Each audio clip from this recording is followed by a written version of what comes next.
Boa noite a todos. Primeiro, gostaria de dizer que é uma honra muito grande, né, eu estar aqui no Hospital de Olhos para falar de um assunto sobre cirurgia refrativa. Né?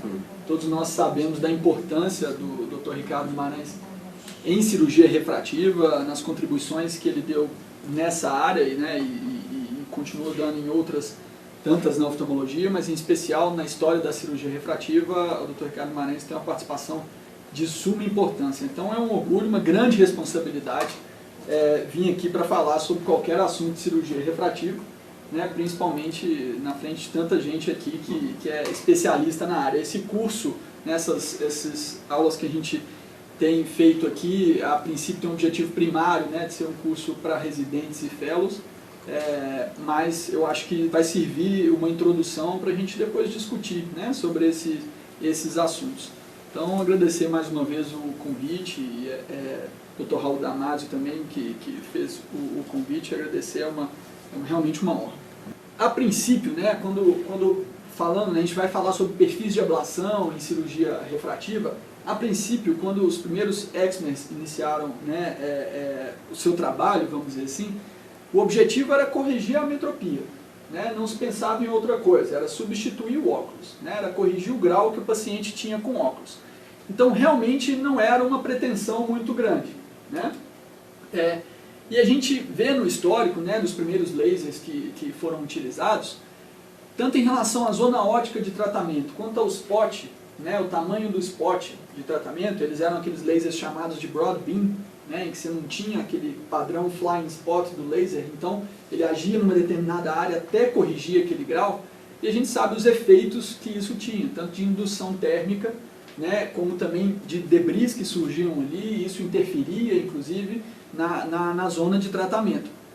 E uma zona ótica também reduzida, né, o que a gente vai discutir, né, ao longo dessa apresentação, o quanto de aberração esférica que isso induzia, e outros sintomas também que o paciente apresentava, como halo, glare, principalmente na visão noturna.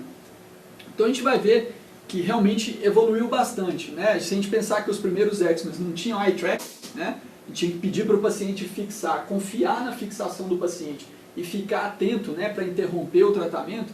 Hoje seria impensável, né, a gente fazer um tratamento sem o eye tracking. Então realmente evoluiu bastante.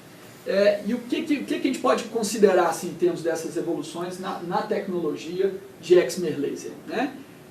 A aberrometria, né, com os estudos maiores na aberrometria, a partir do final da década de 90, início dos anos 2000, a perspectiva de se fazer uma zona ótica de tratamento maior, né? Hoje em dia, tendo como padrão a zona ótica de tratamento de 6,5, a possibilidade também, né, de uma zona de transição, né, que não interrompesse o tratamento de uma vez, né, a gente vê às vezes as imagens, né, e a gente percebe que realmente formavam quase que um degrau em ablações altas, né, para altas ametropias de miopia. Então a zona de transição também permitiu uma melhor qualidade visual.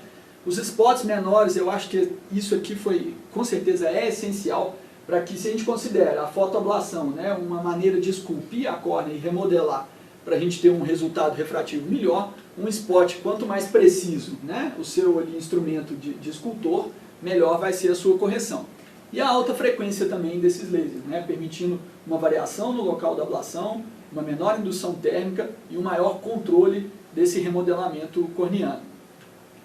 Então o laser com essa alta frequência, né, ele vai compensar um tempo maior com a diminuição dos spots, né, evitando uma hipercorreção induzida por desidratação estromal. A gente sabe que a partir do momento que a gente ou desepiteliza no PRK ou levanta o flap para o LASIK, a gente tem que iniciar o tratamento e fazer de forma mais rápida possível para evitar uma desidratação estromal e com isso uma hipercorreção. E como eu já disse, o eye tracker também com menor tempo de latência permitia que esse tratamento fosse aplicado de maneira contínua, sem interrupções para a correção da posição do olho do paciente. Então aqui trabalhos já de 2003, né, mostrando exatamente esse efeito, né, do tamanho do spot, tá, e os benefícios em termos de qualidade visual na menor indução de aberrações, especialmente aquelas de alta ordem, né, que a gente vai discutir um pouquinho mais na frente. Aqui só para a gente entender como funcionam hoje alguns eye trackers, né, mais modernos, e eles chamam de 6 dimensões, né, eu nem sabia que que existia, poderia existir 6 dimensões, a gente fala, está acostumado a falar até terceira, né? Com Einstein a gente pensa na quarta, mas eles tratam em 6 dimensões. Né? Nessa velocidade, né, de 1050, o eye tracker é a velocidade mais rápida que tem, ele compensa cada desvio numa resposta de 3 milissegundos. Então ele vai fazer o controle de uma primeira dimensão, que eles chamam de primeira dimensão, que é o controle do movimento horizontal, tá? A segunda dimensão, o controle de movimento vertical. Na terceira dimensão, a rotação horizontal, né? Na quarta, o movimento de rotação vertical. Quinta, a ciclotorção. E na sexta, o movimento axial, né? No plano vertical. Então a gente consegue controlar isso em alguns eye trackers de maneira ativa, inclusive. Né? Esse no plano vertical, às vezes até 1,5 15 milímetros mais ou menos, a gente consegue corrigir, então é um desvio até considerável. Então ele aqui, para cada movimento do olho, ele vai detectar e corrigir ativamente. Isso permite aquele tratamento mais rápido, contínuo, evitando desidratação, né, diminuindo o desconforto para o paciente também, melhorando os resultados. Aqui na altura, como eu disse, né, de 1,5 milímetros, mais ou menos, vai compensar de maneira ativa. Nem todos os lasers, naturalmente, nem todas as tecnologias fazem isso, mas isso já é possível. Então aqui só mostrando, né, como que ele vai corrigir, ele detecta o movimento do olho e o próximo pulso, né, ele vai aplicar naquela posição. Isso pode parecer pouca coisa, né, para às vezes alguém que já usa uma tecnologia mais antiga e tem bons resultados, porque é possível ter.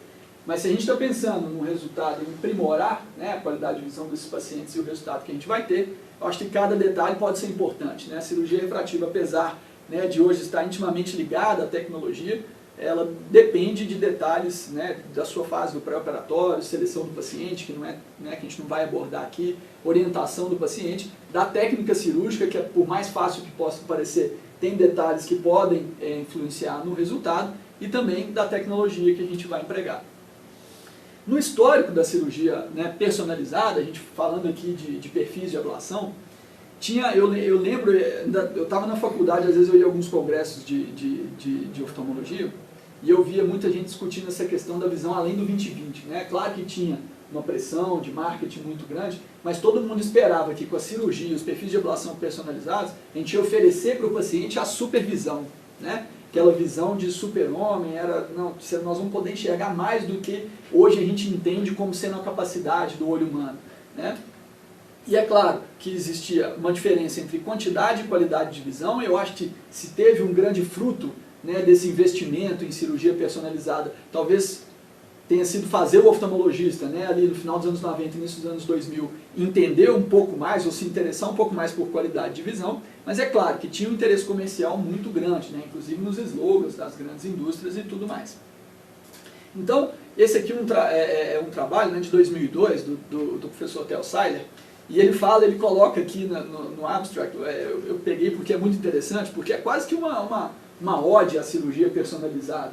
Né? Ele fala que a refrativa ainda é uma inovação, envolvendo, né, vários campos da oftalmologia, e a ablação customizada ou personalizada pode representar uma quebra do paradigma. Né? Que se o primeiro objetivo da cirurgia era eliminar os óculos, né, agora é realmente melhorar a performance do olho, né, a capacidade de dar uma visão, né, quase que do Lion de Tandera, né, uma visão além do alcance. Né? Então, realmente, é uma coisa assim, promissora nessa época. Mas a gente já vê depois, 2 anos depois, os primeiros trabalhos mostrando que sim, né, a gente tinha bons resultados com as ablações customizadas, principalmente no que diz respeito a não induzir tanta aberração, muito diferente de corrigi-las e dar uma visão acima daquela capacidade que o olho humano tinha, né, naturalmente. Mas que os resultados comparativos ainda eram um pouco controversos ou talvez não suficientes para se dizer que eram melhores. Né? Aqui outro trabalho também, que realmente é uma tecnologia interessante, né? Mas se a gente pensar na ablação tradicional, mas com zona óptica maior, com eye tracker, né, com os spots menores, o resultado entre esse tipo de ablação e a ablação personalizada não tinha tanta diferença assim. Então já deu aquela esfriada, né, naquela expectativa e na pressão da indústria. E o que a gente tem hoje, né, em termos de ablação personalizada para a gente pensar em oferecer para o nosso paciente? A ablação asférica, tá? Que a gente vai discutir, mas que hoje praticamente já é considerada a ablação padrão, né? A gente, nas novas tecnologias, já não se faz uma ablação que não seja asférica, guiada por topografia, guiada por aberrometria e tratamentos para presbiopia. E aqui a gente vai também discutir com várias ressalvas para esse tipo de tratamento. Aberração esférica, né? Acho que para a gente começar a discutir os perfis de ablação, só uma passagem rápida sobre a aberração esférica, né? O coeficiente de Zerning para aberração esférica está relacionado muito também à sensibilidade ao contraste, né? A gente sabe que num paciente que tem alta aberração esférica, ele vai ter uma redução da sua sensibilidade ao contraste, né? E, ao mesmo tempo, a melhor sensibilidade ao contraste, e aí, doutora Márcia, me corrija se eu estiver errado, mas pelo menos os trabalhos mostram que em pacientes com idades entre 20 a 30 anos de idade, a gente encontra as melhores sensibilidades ao contraste. Depois disso, a gente já começa a ter, ainda que pequena e nenhuma perda funcional importante, mas começa a ter uma diminuição. E quando a gente pensa no perfil epidemiológico dos pacientes que a gente opera, eles estão aqui. E a gente pega o paciente que tem a melhor sensibilidade ao contraste e pode induzir uma aberração suficiente para diminuir a sua sensibilidade ao contraste. Isso pode ser crucial para aquele paciente que, ainda que seja 20/20, está extremamente insatisfeito, né? Eu, pelo menos, estaria. Então, isso é importante a gente pensar. E as aberrações de alta ordem do olho fáscico, né, são compostas por aberrações da distância da superfície anterior à superfície posterior e cristalina. E quando a gente pensa no olho pseudofáscico, a córnea, né, seria responsável por mais de 98% das aberrações de alta ordem, né? Então, qual que é a diferença? É importante também a gente diferenciar a aberração esférica e a esfericidade, né, para não confundir esses dois conceitos, e às vezes em congressos, até mesmo em aulas que a gente assiste, a gente vê esses dois conceitos um pouco mesclados, né? Tem relação sim, mas a gente precisa entender a diferença. Aberração esférica, né, quer dizer que os raios refratados por uma superfície esférica convergem mais na periferia, né, e criando vários pontos focais. Uma asfera, né, perfeita, né, ela faria com que todos os raios, mesmo aqueles refratados na periferia, convergissem no mesmo ponto focal. Então, quando a gente induz uma aberração esférica, o que a gente está fazendo é exatamente aumentar, né, esse ponto de confusão. E a córnea humana, ela é prolada, né, ela é mais curva no centro do que na periferia. Convencionou-se uma asfericidade negativa. E a cirurgia refrativa, a ablação miópica, ela torna a córnea oblada, mais plana no centro do que na periferia, induzindo uma asfericidade que a gente chama de positiva, né? Então, é um problema básico, né? Assim, após principalmente a ablação miópica. A gente vai induzir aberração esférica, independente da tecnologia que está usando. Deixou aquela córnea, que naturalmente é mais prolada, passar a ser oblada, mais plana no centro, né? nas ablações miópicas, a gente vai ter uma indução de aberração. E a aberração esférica causa distorção, principalmente com o aumento da pupila. Daí as queixas na visão noturna. Então a gente começa a entender melhor aquele paciente que era 20/20, que no início a gente não tinha tanta paciência de lidar com o 20/20 insatisfeito, né? A gente falava, ah, não, tudo bem, mas que, ó, você está lendo 20/20, então tchau, né? Mas não é bem assim, a gente precisa entender o porquê da queixa desse paciente. E uma qualidade de imagem ótima, com grandes pupilas, a redução dessa indução, ou seja, você causar menos iatrogenia na sua ablação, é de suma importância para esse paciente ter qualidade visual também, principalmente em visão noturna.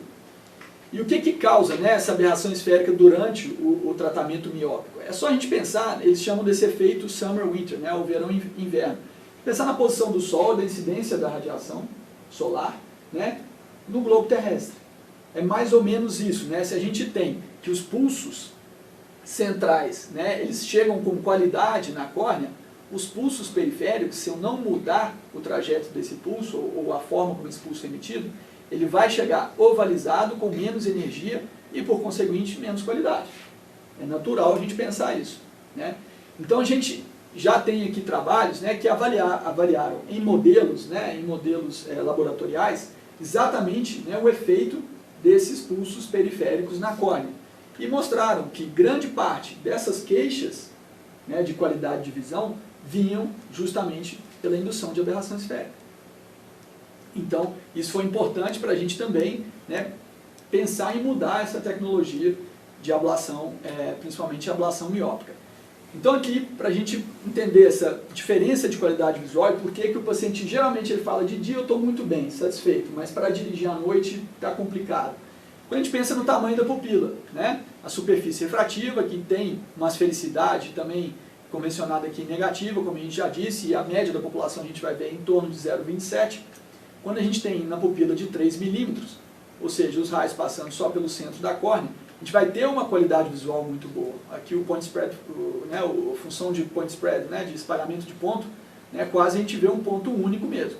E uma imagem de qualidade, isso aqui é uma imagem, né, de uma cabeceira de uma pista, eu imagino, que eles utilizaram aqui como exemplo. Já o mesmo olho, né, numa pupila de 5, a gente vê o espalhamento maior, porque os raios estão passando mais pela periferia, e numa pupila de 7, a gente vê esse ponto totalmente, né, espalhado, com aqui um fator de confusão aqui no maior, e a qualidade visual, você vê que ele está enxergando, mas com uma qualidade visual pior. E o que é esse fator Q da asfericidade corneana, que a gente falou ali que a média da população é para 0,27? O fator Q é exatamente a informação, né, uma matemática, uma representação matemática da asfericidade da córnea. E a gente pensando que ela induz aberração esférica, é importante a gente entender isso também, e não confundir, né, com aqueles valores de aberração esférica, né, que geralmente estão em micra. Mas a gente vai ver isso. E o fator Q, nos vários estudos, ou feito, né, internacionalmente por optometristas, ou oftalmologistas, contatólogos, eles usam diferentes identificadores, né, para poder denominar a asfericidade, né? O mais comum utilizado pelos oftalmologistas é o quê? Que a média da população é de negativo 0,27, tá? Poucas pessoas têm um fator Q menor do que 0,50, uma córnea extremamente asférica, né? E virtualmente não existem olhos com fator Q acima de 0, exceto quando a gente induz, né, ou faz, ou aplica naquele olho uma ablação miópica que vai deixar essa córnea oblada, né? Ou seja, vai ficar com uma asfericidade positiva, certo? Então a córnea, uma córnea prolada, né, ela teria um fator Q menor do que 0, negativo, uma córnea oblada teria um fator Q positivo, tá? A média da população se encontra exatamente aqui, tá? Entre o 0,2 e 0,3, e uma asfera, não é uma esfera, mas uma asfera ideal se encontraria em torno de uma asfericidade de 0,5. Então aqui é a média da população. E se a gente compara, né, o fator Q de asfericidade, né, que às vezes a gente encontra no tomógrafo de córnea, com a aberrometria da córnea, a gente vai ver que a média da população tem em torno de 0,2 positivos de aberração esférica, tá? Uma asfera ideal teria exatamente 0 de aberração esférica, né, porque ela seria uma asfera, e uma esfera perfeita, ou seja, aquela córnea que já está passando do seu estado prolado para oblado, teria já uma aberração esférica de 0,4 ou maior, se ela for oblada, né? Então esses valores às vezes nos ajudam a interpretar exames que a gente vê nos diversos casos apresentados, tá? Então aqui, uma aberração esférica nula, uma aberração esférica considerada normal pela média da população, uma aberração esférica elevada de 0,4. Então, quando a gente compara, isso aqui usou um tipo de aparelho, tá? Eu não tenho interesse comercial em nenhum dos aparelhos que a gente, porventura, possa citar aqui, mas é um aparelho da Bausch & Lomb que tinha também a aberração normal, que eles chamavam de plano scan, e tinha a opção de fazer o asférico, tá? E a gente via que a indução de aberração com uma ablação convencional, que não era asférica, né, induzia maior aberração de alta ordem, e o paciente inclusive miopizava quando a pupila dilatava, né? Aquele paciente queixava exatamente de uma perda de qualidade, e aqui inclusive quantidade visual, né, à noite, em visão noturna.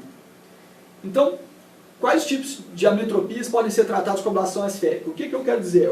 Onde que a gente vai realmente oferecer algum tipo de benefício para o paciente em relação à ablação esférica? Idealmente em olhos míopes, né, porque você vai deixar a córnea oblada, e principalmente naquelas ametropias acima de 3. Né? Eu acho que é acima de 2, mas principalmente acima de 3 vão se beneficiar. Se você tratar às vezes o paciente de 1,5, 2, a indução de aberração, ainda que com um tratamento convencional, talvez não seja suficiente, né, para aquele paciente apresentar alguma queixa clinicamente importante. Mas numa ametropia um pouco maior, isso vai acontecer.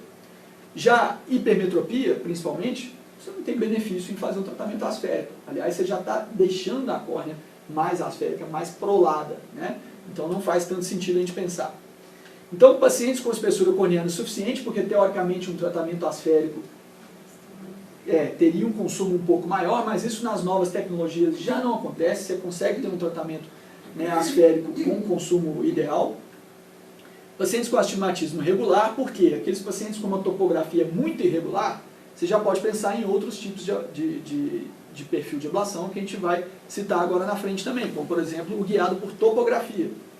E pacientes com aberrações de alta ordem, talvez também em casos extremamente selecionados, a gente pode pensar em uma correção guiada por wavefront, tá? Mas nos pacientes, sempre pensar naqueles pacientes, principalmente com esférico, acima de 2,5, 3, tá?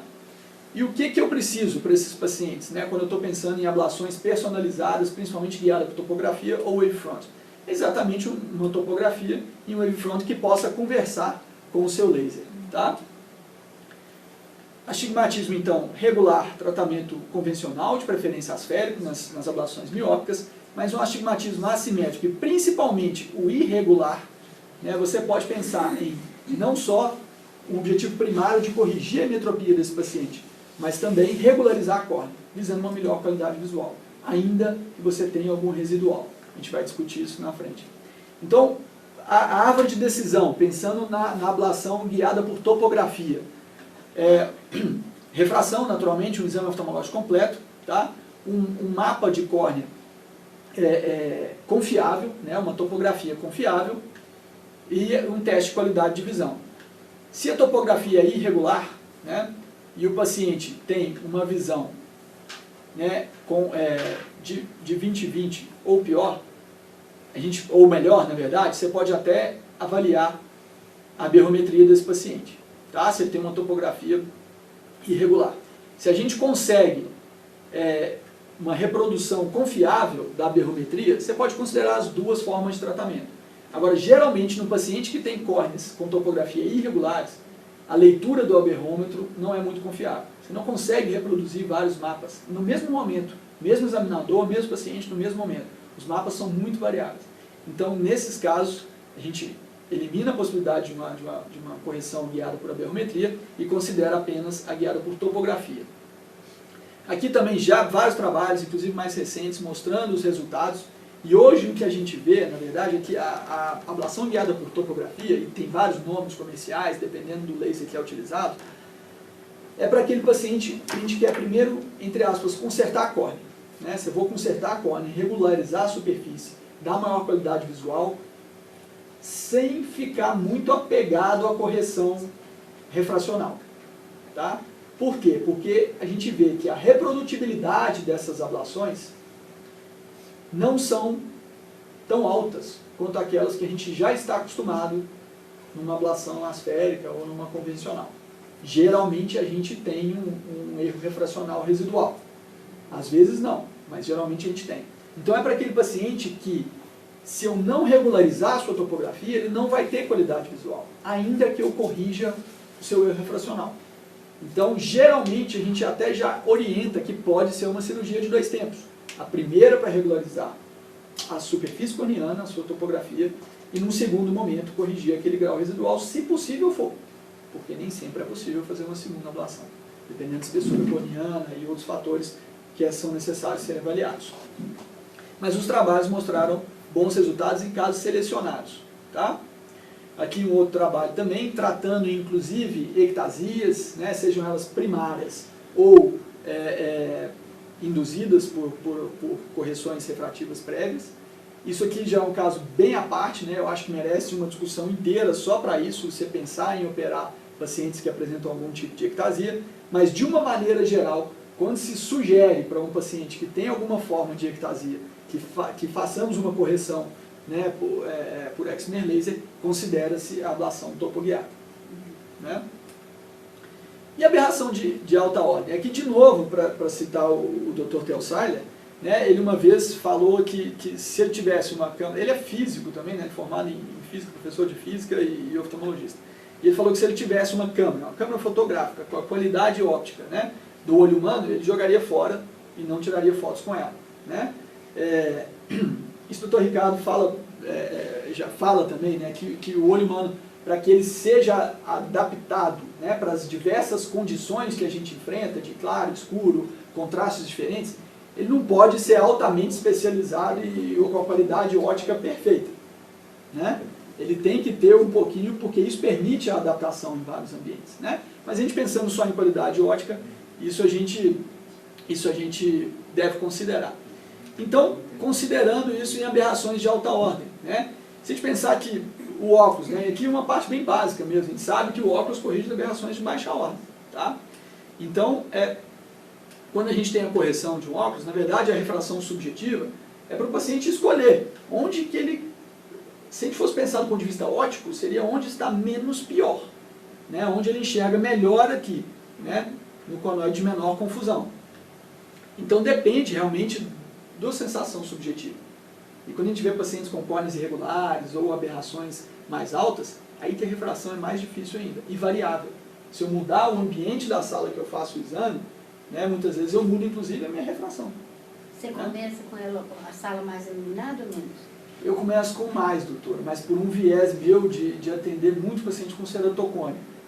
E o paciente com ceratocone em ambiente de pouca luz, você não consegue chegar numa refração ideal. E eu tento, às vezes, né, não uma luz intensa, mas uma luz média, me baseando naquilo que ele vai encontrar mais no dia a dia. Né? Eu faço isso. Geralmente eu começo. Não sei se seria, às vezes, tentar num ambiente mais claro e depois vir, mas todas as vezes, principalmente para paciente de ceratocone, por exemplo, que eu tentei com uma luz mais baixa, é difícil. O paciente estressa, cansa e você não atinge um resultado ideal. Uma luz melhor, e eu acabo fazendo isso para grande parte dos meus pacientes, porque eu vi um benefício. Aquilo de ambiente muito escuro, igual eu via antigamente, para fazer a refração, né, uma situação completamente diferente daquilo que a gente vai encontrar, talvez no dia a dia, né, você tem um ambiente escuro, e lá na frente algo iluminado em alto contraste, né, assim, isso não é o nosso realidade. Então eu geralmente já faço a refração isso, numa luz média. Então depende do que o paciente está sentindo, né? Aquilo que a gente falou, qual que ele vai escolher? Ele pode escolher um dia aqui e outro dia aqui. Quando a gente pensa nas aberrações de alta ordem, que o óculos não vai ter qualidade, né, para corrigir, a gente realmente entende o porquê dessa variação, tá? E o que é a aberrometria, né? Nada mais é do que uma forma gráfica e matemática para descrever essas aberrações ópticas, né? Então, o polinômio de Zernike é uma representação matemática, né, utilizada para descrever, né, esses tipos de distorções. E cada distorção pode ser analisada separadamente, ou você pode também considerar as aberrações de uma maneira total, né? Seria como se fosse os sons, né? Se a gente pudesse separar os sons, né, e a gente tivesse depois um som total e cada parte do som, que a gente faz também nesse fenômeno óptico. E como que eu decido se eu vou pensar numa aberração guiada por aberrometria ou não? E aí, antes de falar isso, eu tenho que fazer a ressalva de que cada vez menos se faz uma aberração guiada por aberrometria. Eu vejo hoje, assim, inclusive, às vezes até a própria indústria não estimulando tanto, né? É claro que hoje, então, se a gente pensar que para topoguiada a gente vai utilizar em média o que a gente conversa e o que a gente vê, 3% dos pacientes, aqui talvez hoje seja utilizada em menos de 1% dos pacientes. E em termos de tecnologia, a mais cara de se adquirir, né? Então, a gente tem que pesar bastante isso. E o porquê que ela tem sido usada cada vez menos? Quando daquilo que a gente já viu, que os resultados para a grande maioria dos pacientes eles são equivalentes, né? Principalmente quando você já opta por não induzir, e muito mais do que corrigir, elas induzem menos também, né? Claro que a nossa capacidade para corrigir, né? E aí a gente tem que pensar em regeneração, cicatrização corneana, né? Tudo isso que pode, entre aspas, atrapalhar aquela escultura personalizada que foi feita. Né? Se de repente você vai e esculpe o estroma, né? A balma ali, consome a balma, vai no estroma, esculpe para corrigir essas aberrações, e de repente você tem um epitélio que tende a vir e regularizar tudo, você pode perder grande parte do efeito obtido. Né? Então talvez não justifique, mas é claro que em alguns casos selecionados, e já vou adiantar quais que eu considero reoperações, paciente que já foi submetido a uma ablação, ou seja, que você de certa forma já induziu um pouco mais de aberração de alta ordem, você talvez pense em fazer uma correção guiada, né, por aberrometria. Porque aí o resultado em termos de qualidade visual pode sim ter um benefício significativo. Mas no olho virgem de tratamento, o resultado, a diferença que você vai obter no resultado final, muitas vezes não justifica. Mas de qualquer forma, você tem que pensar se ele tem uma topografia irregular, tá? Se ele tem uma topografia regular, para você conseguir reproduzir, como já foi dito, né, os mapas de aberrometria, tem que ter uma visão boa com correção naturalmente, tá? E se esses mapas que você fez são válidos e reprodutíveis, porque ele vai corrigir a partir daquilo. Se você cada hora tem um mapa, a correção que ele vai fazer pode não ser ideal. E talvez por essa dificuldade na reprodutibilidade, que a gente encontre às vezes também mais erro refracional residual nas aberrações, nas ablações guiadas por aberrometria, né? De repente o médico tinha um excelente resultado, né, com a sua aberração convencional, paciente todos satisfeitos, e ele começou a fazer uma guiada por aberrometria, prometendo inclusive o paciente um resultado de qualidade visual melhor, e ele aumentou sua taxa de erro refracional. Mais pacientes com grau residual, mais pacientes insatisfeitos. Né? Então isso foi uma das razões. Mas é claro, essa tecnologia está aí, eu acho que em casos específicos pode ser explorada. E sempre, né, entender bem o perfil. E a gente vê aqui também, né, mais trabalhos, né, exatamente falando que muito mais do que corrigir, elas induzem menos, né, ou talvez não induzam. Né, e isso pode ser realmente interessante nesses casos selecionados. Tratamento de presbiopia eu vou falar rapidamente, porque sinceramente, tratamento de presbiopia com excimer laser, de novo, a própria indústria já... Para dar um exemplo, a Alcon, né, que adquiriu a Wavelight alemã, e ela que representou os aparelhos da Alcon, por exemplo, ela tem disponível a tecnologia de tratamento de presbiopia, mas ela retirou, é considerado off-label. Se você quiser fazer, não é responsabilidade dela. Então, assim, por quê? Porque os resultados não foram tão interessantes. Né? Você tentar fazer uma córnea extremamente multifocal. E aí, de novo, na hora que a gente pensa no processo de cicatrização tecidual da córnea, isso aqui é extremamente variável, né? Um resultado muito imprevisível e muitas vezes com uma regressão, né, que vai frustrar tanto o médico quanto o paciente. Então esse aqui é um tratamento que ainda pode ser utilizado, da Schwind. A Bausch Lomb também tem um tratamento mais ou menos nesse sentido, e o que eles advogam é que vão realmente fazer como uma liga multifocal mesmo, né? E a gente pensa na variação de tamanho de pupila para paciente, na cicatrização corneana, eu acho um pouco... E a monovisão tem um resultado tão bom, né? A gente vê isso nos trabalhos, então às vezes tem que considerar muito antes de pensar em fazer um tratamento, mas a gente não podia deixar de citar. Então, para concluir, né, o tratamento asférico seria indicado para todos os pacientes míopes, né, para todo mundo que a gente for fazer uma ablação miópica, especialmente naqueles que têm uma dioptria acima de 2, eu considero. Comparar a topografia e a aberrometria, se possível, ver aquela que teria uma vantagem maior, mas para córneas irregulares, invariavelmente o guiado por topografia, para aberrometria somente naqueles pacientes que a gente tiver um mapa reprodutível que realmente forem se beneficiar, de novo, pensando naqueles pacientes que têm uma queixa de visão noturna aumentada, mas principalmente nos pacientes já operados previamente por excimer laser. E córneas irregulares, né, aquilo que eu já disse, apresentam um resultado melhor com topografia. E sempre, para esses tratamentos personalizados, a gente tem que considerar nomograma, por conta da variação. Né? Então, você tem que fazer, nos primeiros casos, todo mundo reporta resultado pior, até que você entende os ajustes que você tem que fazer, inclusive da sua programação refracional, para conseguir atingir um resultado ideal. Então, não adianta achar que na primeira cirurgia você vai ter um resultado como você tinha no tratamento convencional, ou asférico, né, que hoje é tido como convencional. Tem mesmo que, às vezes, trocar ideia com colegas que já operaram, ver isso pode variar do mesmo aparelho, pode variar do aparelho que tem aqui, que tem no Rio de Janeiro, você varia umidade, temperatura e você não vai ter o mesmo resultado. Então, tem que ficar atento a isso também. Certo? Muito obrigado, e eu acho que é para a gente começar aí uma discussão a respeito disso. Boa noite a todos. Muito bom, excelente.